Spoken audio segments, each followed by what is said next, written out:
course, the winds of change begin blowing as I press record, but we are now on to chapter 3 of The Emperor Wears No Clothes.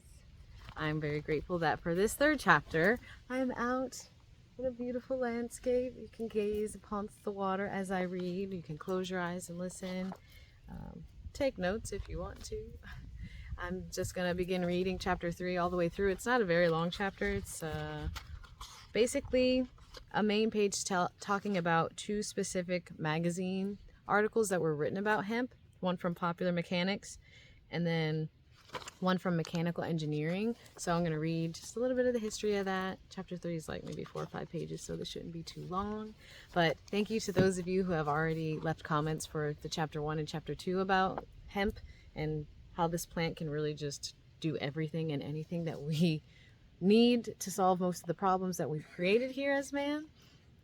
Someone left a comment underneath the chapter 2 video that I made because I was talking about going live to read these so that we could like engage with one another and people could ask questions and like connect with other people who are interested in hemp and creating a little community for it. But I'm not going to go live on this one. I'll most likely go live on chapter 4 because that one's a little bit more interesting. It's got some like of the deeper details into all the people who became responsible for why hemp was so outlawed. So without further ado, this is chapter 3 right here. February 1938, Popular Mechanics magazine. New $1 billion crop. This is what they called it, not me. The most profitable and desirable crop that can be grown. Don't mind my husband, he's in the back. He's partaking in his own cannabis medicine as we read. Modern technology was about to be applied to hemp production, making it the #1 agricultural resource in America. 2 of the most respected and influential journals in the nation, Popular Mechanics and Mechanical Engineering, forecast a bright future for American hemp. Thousands of new products, creating millions of new jobs, would herald the end of the Great Depression, which kind of feels like we're in now. Instead, hemp was persecuted, outlawed, and forgotten at the bidding of W.R. Hearst, who branded hemp the Mexican killer weed marijuana. As early as 1901 and continuing to 1937, the U.S. Department of Agriculture repeatedly predicted that once machinery capable of harvesting, stripping, and separating the fiber from the pulp was invented or engineered, hemp would again be America's #1 farm crop. The introduction of G.W. Schlichten's decorticator in 1917 nearly fulfilled this prophecy, which we'll see a little bit further in this chapter. The prediction was reaffirmed in the popular press when Popular Mechanics published its February 1938 article, $1 billion crop. The first reproduction of this article in over 50 years was in the original edition of this book. The article is reproduced here exactly as it was printed in 1938. Because of the printing schedule and deadline, Popular Mechanics prepared this article in the spring of 1937, when cannabis hemp for fiber, paper, dynamite, and oil was still legal to grow and was in fact an incredibly fast-growing industry. Also reprinted in this chapter is an excerpt from the Mechanical Engineering article about hemp, published the same month. It originated as a paper presented a year earlier at February 26, 1937 Agricultural Processing Meeting of the American Society of Mechanical Engineers, New Brunswick, New Jersey. Reports from the USDA during the 1930s and congressional testimony in 1937 showed that the cultivated hemp acreage had been doubling in size in America almost every year from the time it hit its bottom acreage. 1930, when 1,000 acres were planted in the U.S., to 1937, when 14,000 acres were cultivated, with plans to continue to double that acreage annually in the foreseeable future. What kind of animal is that? As you will see in these articles, a frog? Oh. As you will see in these articles, the newly mechanized cannabis hemp industry was in its infancy, but well on its way to the winds of change blowing again. Well on its way to making cannabis America's largest agricultural crop. And in light of subsequent developments, examples, biomass energy, technology, building materials, etc., We now know that hemp is the world's most important ecological resource, and therefore, potentially our planet's single largest industry. The Popular Mechanics article was the very first time in American history that the term $1 billion was ever applied to any U.S. agricultural crop, which is equivalent to 40 to 80 billion now. Experts today conservatively estimate that once fully restored in America, hemp industries will generate $500 billion to $1 trillion per year and will save the planet and civilization from fossil fuels and their derivatives and from deforestation. If Harry Anslinger, DuPont, Hearst, and their paid for, know it or not, then as now, politicians had not outlawed hemp under the pretext of marijuana, see Chapter 4, which we'll see in this next posting, and suppressed hemp knowledge from our schools, researchers, and even scientists, the glowing predictions in these articles would already have come true by now, and more benefits than anyone could then envision as new technologies and uses continue to develop. As one colleague so aptly put it, these articles were the last honest words spoken on hemp's behalf for over 40 years, which is sad. And now this is the article. If you want to take a little peeky at what it looks like, this is what the article looks like from the Popular Mechanics, 1938. And then I'm going to read it. This is their article that Popular Mechanics wrote. 1938. Let's go back in time for a moment, if we will. American farmers are promised a new cash crop with an annual value of several $100 million, all because a machine has been invented which solves a problem more than 6,000 years old. Remember, we're in 1938 right now. It is hemp, a crop that will not compete with other American products. Instead, it will displace imports of raw material and manufactured products produced by underpaid coolie and peasant labor, and it will provide thousands of jobs for American workers throughout the land.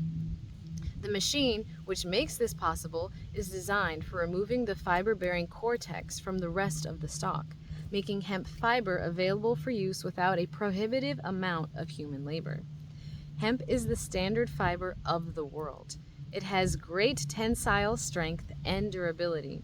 It is used to produce more than 5,000 textile products, ranging from rope to fine laces, and the woody herds remaining after the fiber has been removed contain more than 77% cellulose and can be used to produce more than 25,000 products, ranging from dynamite to cellophane. Machines now in service in Texas, Illinois, Minnesota, and other states are producing fiber at a manufacturing cost of half a cent a pound and are finding a profitable market for the rest of the stock.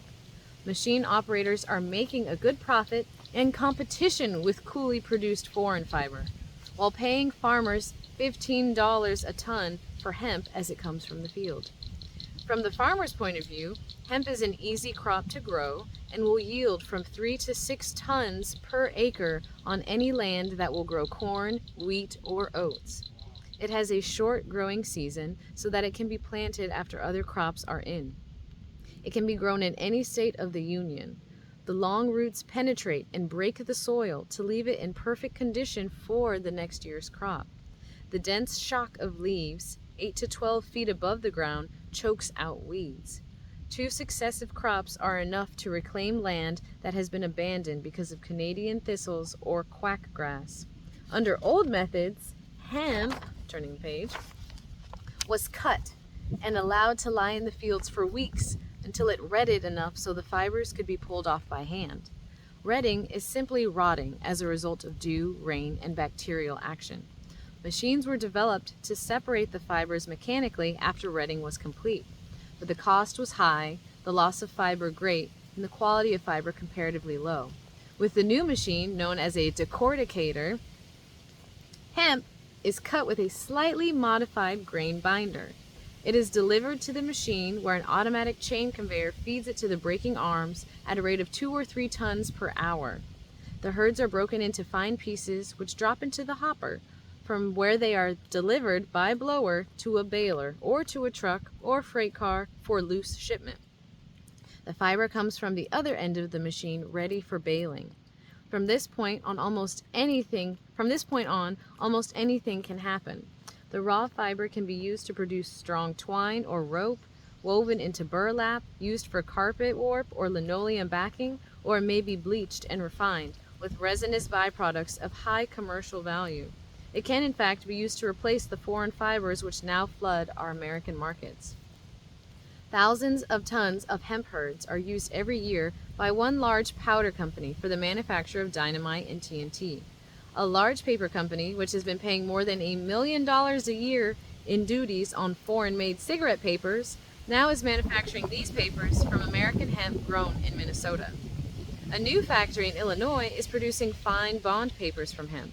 The natural materials in hemp make it an economical source of pulp for any grade of paper manufactured, and the high percentage of alpha cellulose promises an unlimited supply of raw material for the thousands of cellulose products our chemists have developed.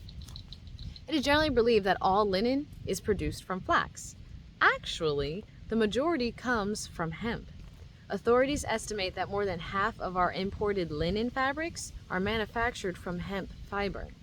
Another misconception is that burlap is made from hemp. Actually, its source is usually jute, and practically all of the burlap we use is woven by laborers in India who receive only 4 cents a day. Binder twine is usually made from sisal, which comes from Yucatan in East Africa. All of these products, now imported, can be produced from homegrown hemp. Fishnets, bowstrings, canvas, strong rope, overalls, damask tablecloths, fine linen garments, towels, bed linen, and thousands of other everyday items can be grown on American farms. Our imports of foreign fabrics and fibers average about 200 million per year. In raw fibers alone, we imported over 50 million in the first 6 months of 1937. All of this income can be made available for Americans. The paper industry offers even greater possibilities. As an industry, it amounts to over 1 trillion a year, and of that, 80% is imported. But hemp will produce every grade of paper, and government figures estimate that 10,000 acres devoted to hemp will produce as much paper as 40,000 acres of average pulp land. 10,000 of hemp versus 40,000 of pulp. One obstacle in the onward march of hemp is the reluctance of farmers to try new crops. The problem is complicated by the need for proper equipment, a reasonable distance from the farm. The machine cannot be operated profitably unless there is enough acreage within driving range, and farmers cannot find a profitable market unless there is machinery to handle the crop. Another obstacle is that the blossom of the female hemp plant contains marijuana, a narcotic, and it is impossible to grow hemp without producing the blossom. Federal regulations now being drawn up require registration of hemp growers, and tentative proposals for preventing narcotic production are rather stringent. I have some of that water. Thank you. However, the connection of hemp as a crop and marijuana seems to be exaggerated. The drug is usually produced from wild hemp, or local weed, which can be found, on vacant lots and around railroad tracks in every state. If federal regulations can be drawn to protect the public without preventing the legitimate culture of hemp, this new crop can add immeasurably to American agriculture and industry. This is lovely to hear. It's inspiring. Popular Mechanics magazine can furnish the name and address of the maker of or dealer in any article described in its pages. If you wish this information, write to the Bureau of Information enclosing a stamped, self-addressed envelope. And that is the end of the Popular Mechanics article that they wrote in February of 1938. And in that same year, well, this is 1937 actually. In 1937, Mechanical Engineering also had an article, which I showed a little picture of, talking about hemp as well. So I'm going to read that, and then it's basically the end of my sharing. And then we'll talk about the many uses of hemp, and that's the end of chapter 3. So now we're reading the second article from the second of the 2 most popular magazines that were out at this time. So it's like reading Time magazine today, or... Yeah, literal historic records. Yeah. That's just really just coming through. I'm going to look at my phone, and I'm going to get my Okay. link tree refreshed. Alrighty. Kissing the film. Do they want to see this? Oh, here you go. And I'll bring more water. Thank you, sir. All right, now we're reading mechanical engineering. The most profitable and desirable crop that can be grown. I want to hear this. Oh, okay. Do you want me? I'll pause it. I'll pause it and then we'll continue. Okay, we are back from our commercial break with the second part of Chapter 3. Reading Mechanical Engineering's article from 1937, titled, "The Most Profitable and Desirable Crop That Can Be Grown." Profitable and desirable. Just like me, sorry. Flax and Hemp, From the Seed to the Loom, was published in the February 1938 issue of Mechanical Engineering magazine. It was originally presented at the Agricultural Processing Meeting of the American Society of Mechanical Engineers in New Brunswick, New Jersey, of February 26, 1937, by the Process Industries Division. Flax and Hemp, From the Seed to the Loom, by George A. Lower. Now remember, we're back in 1930s. Okay, here we go. This country imports practically all of its fibers except cotton. I'm going to say that again. This country imports practically all of its fibers except cotton. The Whitney gin, combined with improved spinning methods, enabled this country to produce cotton goods so far below the cost of linen that linen manufacture practically ceased in the United States. We cannot produce our fibers at less cost than can other farmers of the world. Aside from the higher cost of labor, we do not get as large production. For instance, Yugoslavia, which has the greatest fiber production per acre in Europe, recently had a yield of 883 pounds. Comparable figures for other countries are Argentina at 749 pounds, Egypt 616, India 393, while the average yield in this country is 383 pounds. To meet world competition profitably, we must improve our methods all the way from the field to the loom. Flax is still pulled up by the roots, retted in a pond, dried in the sun, broken until the fibers separate from the wood, then spun and finally bleached with lye from wood ashes, potash from burned seaweed, or lime. Improvements in tilling, planting, and harvesting mechanisms have materially helped the large farmers and, to a certain degree, the smaller ones. But the processes from the crop to the yarn are crude, wasteful, and land injurious. Hemp, the strongest of the vegetable fibers, gives the greatest production per acre and requires the least attention. It not only requires no weeding, but also kills off all the weeds and leaves the soil in splendid condition for the following crop. This, irrespective of its own monetary value, makes it a desirable crop to grow. In climate and cultivation, its requisites are similar to flax, and like flax, should be harvested before it is too ripe. The best time is when the lower leaves on the stalk wither and the flowers shed their pollen. Like flax, the fibers run out where leaf stems are on the stalks and are made up of laminated fibers that are held together by pectose gums. When chemically treated like flax, hemp yields a beautiful fiber, so closely resembling flax that a high-power microscope is needed to tell the difference, and only then, because in hemp some of the ends are split. Wetting a few strands of fiber and holding them suspended will definitely identify the two, because upon drying, flax will be found to turn to the right or clockwise, and hemp to the left or counterclockwise. Before World War I, Russia produced 400,000 tons of hemp, all of which is still hand-broken and hand-scutched. They now produce half that quantity and use most of it themselves, as also does Italy, from whom we had large importations. In this country, hemp, when planted 1 BU per acre, yields about 3 tons of dry straw per acre. From 15 to 20% of this fiber and 80 to 85% is woody material. The rapidly growing market for cellulose and wood flour, or plastics, gives good reason to believe that this hitherto wasted material may prove sufficiently profitable to pay for the crop, leaving the cost of the fiber sufficiently low to compete with the 500,000 tons of hard fiber now imported annually. Hemp, being from 2 to 3 times as strong as any of the hard fibers, much less weight is required to give the same yardage. For instance, Sisal binder twine of 40-pound tensile strength runs 450 feet to the pound. A better twine made of hemp would run 1,280 feet to the pound. Wow. Hemp is not subject to as many kinds of deterioration as are the tropical fibers, and none of them last as long in either fresh or salt water. While the theory in the past has been that straw should be cut when the pollen starts to fly, some of the best fiber handled by Minnesota hemp people was heavy with seed.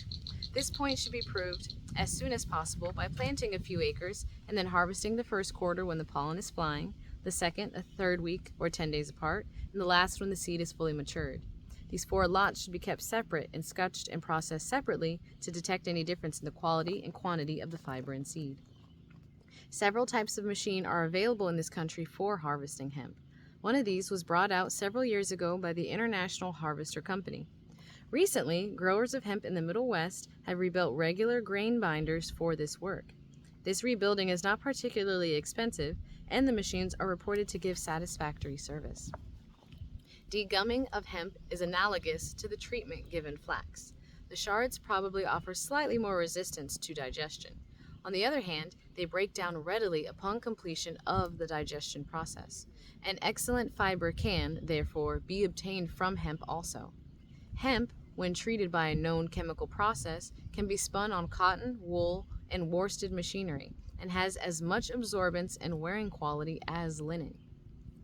Several types of machines for scutching the hemp stalks are also on the market. Scutch mills formerly operating in Illinois and Wisconsin used the system that consisted of a set of 8 pairs of fluted rollers through which the dried straw was passed to break up the woody portion. From there, the fiber with adhering shards, or herds as they are called, was transferred by an operator to an endless chain conveyor. This carries the fiber past 2 revolving single drums in tandem, all having beating blades on their periphery, which beat off most of the herds as well as the fibers that do not run the length of the stalks. The portion of line fiber to tow is 50% each. Tow, or short tangled fiber, then goes to a vibrating cleaner that shakes out some of the herds. In Minnesota and Illinois, another type has been tried out. This machine consists of a feeding table upon which the stalks are placed horizontally. Conveyor chains carry the stalks along until they are grasped by a clamping chain that grips them and carries them through half of the machine. A pair of the intermeshing lawnmower type beaters are placed at a 45-degree angle to the feeding chain and break the hemp stalks over the sharp edge of a steel plate. The object being to break the woody portion of the straw and whip the herds from the fiber. On the other side, and slightly beyond the first set of lawnmower beaters, is another set, which is placed 90 degrees from the first pair and whips out the herds. The first clamping chain transfers the stalks to another to scutch the fiber that was under the clamp at the beginning. Unfortunately, this type of scutcher makes even more tow than the so-called Wisconsin type. This tow is difficult to re-clean because the herds are broken into long slivers that tenaciously adhere to the fiber. Another type passes the stalks through a series of graduated fluted rollers. This breaks up the woody portion into herds about 3/4 an inch long, and the fiber then passes on through a series of reciprocating slotted plates working between stationary slotted plates. I just want to add in my own perspective here really quickly that I've seen lots of videos. I'm sure you've seen like episodes of how it's made, and you see like the process that's made to just like make a bag of chips and how much machinery is used to do that. So this may sound like a lot, but in terms of how we make a lot of other products and items, this actually sounds like something that could be very easily created with the type of technology and machinery we have today. Just saying. Adhering herds are removed from the fiber, which continues on a conveyor to the baling press. Because no beating of the fiber against the grain occurs, this type of scutcher makes only line fiber. This is then processed by the same methods as those for flax. Paint and liqueur manufacturers are interested in hemp seed oil, which is a good drying agent. When markets have been developed for the products now being wasted, seed and herds, hemp will prove, both for the farmer and the public, the most profitable and desirable crop that can be grown, and one that can make American mills independent of importations. Recent floods and dust storms have given warnings against the destruction of timber. I'll read that again because it's happening now. Recent floods and dust storms have given warnings against the destruction of timber, our trees. Possibly, the hitherto waste products of flax and hemp may yet meet a good part of that need, especially in the plastic field, which is growing by leaps and bounds. This is in 1937. They're talking about plastic about to grow by leaps and bounds, by the way. And then we have one final page about the many uses of hemp, and then a little infographic, and we're done with chapter 3. Yeah, well, we'll be talking about DuPont in the next chapter when we also watched a movie recently, which I'll plug in the description box. Now, that's the end of that article. So we had one by Popular Mechanics and Mechanical Engineering. So this is... You want to put that up for the screen? So Oh, yeah, so they can look. Yeah, so here, I'll do the top half. You can pause and look. And I'll do the bottom half. You can pause and look. And then I'll read it to you, and then we'll almost be done. Thank you for sticking with me through chapter 3. The many uses of hemp, the world's most valuable and versatile natural resource. Stock for fabric, fuel, paper, and commercial use. That's what you can use the stock for. Fabric, fuel, paper, and commercial use. Hemp is dried and broken down into 2 parts, thread-like fibers and bits of hurd or pulp. Each of these products has its own distinct applications. The long bark fiber is cleaned and spun into threads and yarn for rope, or knit or woven into a variety of durable, high-quality textiles for clothing, canvas, and fabrics of many types and textures. The inner core that remains is called hemp hurds, with cellulose for tree-free, dioxin-free, non-toxic paints and sealants, industrial fabrication materials, construction materials, hemicellulose for plastic, and much more. Hemp is the best sustainable source of plant pulp for biomass fuel to make charcoal, to make gas, to make methanol, gasoline, or even produce electricity. It's crazy. Next, rooted in nature. Even the hemp roots play an important role. They anchor and aerate the soil to control erosion and mudslides. Hemp can save family farms, create jobs, reduce acid rain and chemical pollution, and reverse the greenhouse effect. Foliage for medicine, food, and relaxation, my favorite. Cannabis has important medical value for easing pain, relieving stress, and treating illnesses from glaucoma to cancer to nausea to AIDS and beyond. Hemp flowers and leaves are smoked or eaten for many therapeutic, and then it ends under really, I'm going to say religious reasons. And the final bullet point, seeds for oil and food. Hemp seeds produce oil for cooking, lubrication, fuel, etc. The seed is a cholesterol-lowering source of full protein.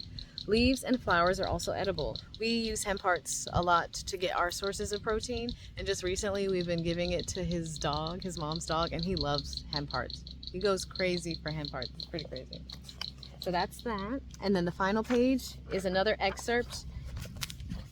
It says, when the USDA published Bulletin 404 in 1916, it used hemp pulp paper as opposed to hemp fiber for paper for the first time to demonstrate the outstanding qualities of hemp hurds for pulp rather than tree pulp.